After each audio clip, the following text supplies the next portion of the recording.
Pelaku langsung melaksanakan aksi kejinya tersebut. Mohon maaf, meremas bagian yang tidak seharusnya.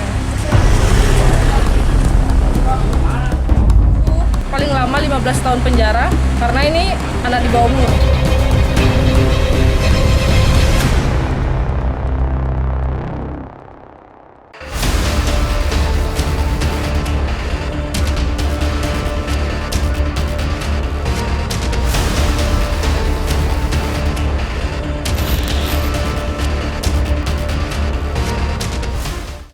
Di Subang, dalam kurun Januari hingga Oktober 2021, Polres setempat mengungkap 35 kasus pencabulan dan kekerasan terhadap anak.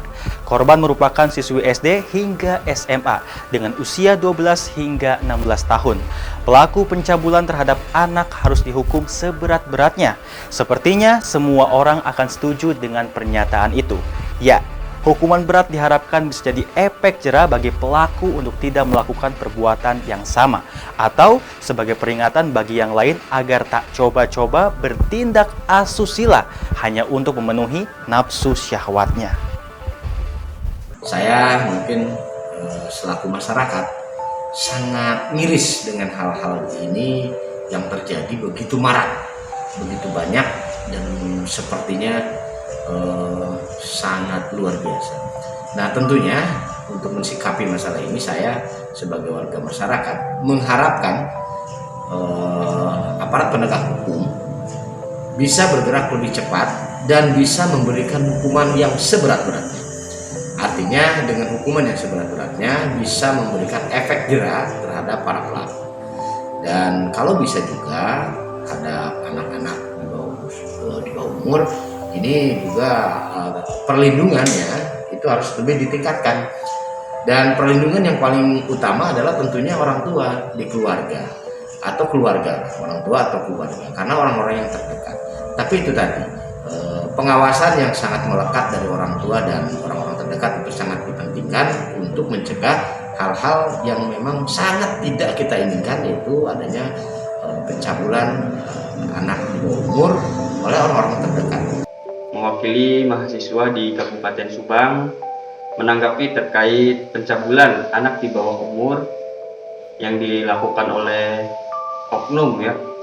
Jadi saya mewakili mahasiswa berharap kepada pihak kepolisian atau pihak berwajib itu untuk menghukum seberat-beratnya oknum yang melakukan pencabulan anak di bawah umur, karena itu tidak sesuai dengan moral.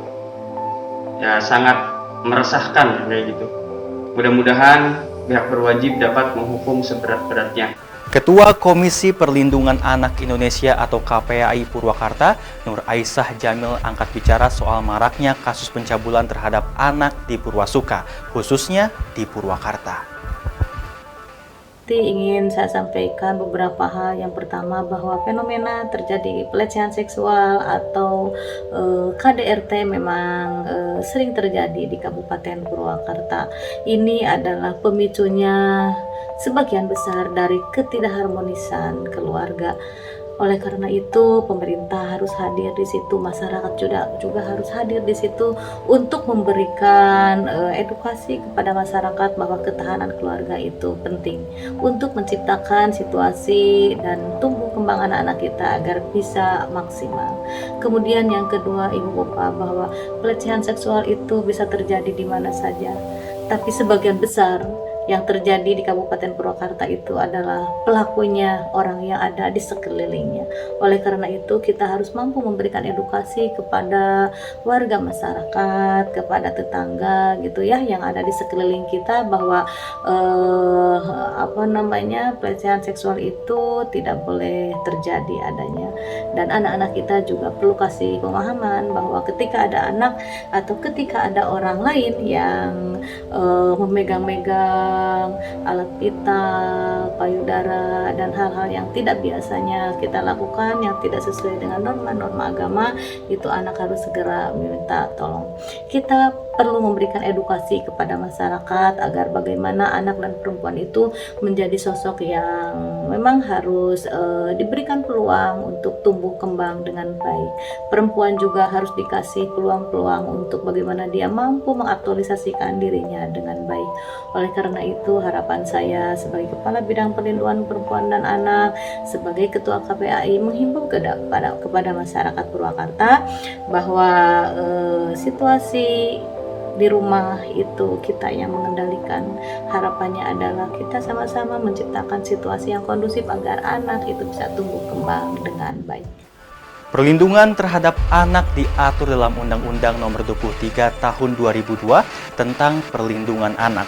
Perlindungan anak adalah segala kegiatan untuk menjamin dan melindungi anak dan hak-haknya, sehingga anak-anak bisa hidup, tumbuh berkembang, dan berpartisipasi secara optimal sesuai dengan harkat dan martabat kemanusiaan. Selain itu, mendapat perlindungan dari kekerasan dan diskriminasi. Perlindungan terhadap anak salah satunya berupa perlindungan dari tindak kekerasan, baik kekerasan fisik, kekerasan psikis, kejahatan seksual, dan penelantaran.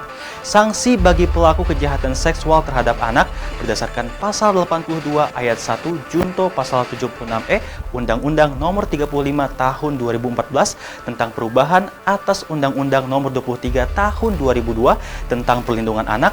Sanksi pidana berupa pidana penjara paling singkat 5 tahun dan paling lama 15 tahun dan denda paling banyak 5 miliar rupiah. Pengertian anak menurut perundang-undangan adalah seseorang yang belum berusia 18 tahun, termasuk anak yang masih dalam kandungan. Pemirsa, kriminalitas usianya sama tua dengan peradaban manusia. Di setiap zaman, di belahan bumi manapun, tindak kejahatan pasti selalu ada. Tak ada yang sanggup mengenyahkannya atau melenyapkannya perilaku jahat di dunia ini. Yang terbaik adalah bagaimana kita selalu waspada agar tak menjadi korban tindak kejahatan orang-orang durjana. Demikian singkap untuk edisi kali ini. Kita bertemu dengan episode lain yang tak kalah menarik. Saya Ganjar Rahardian undur diri. Salam singkap. Cipta TV selalu di hati.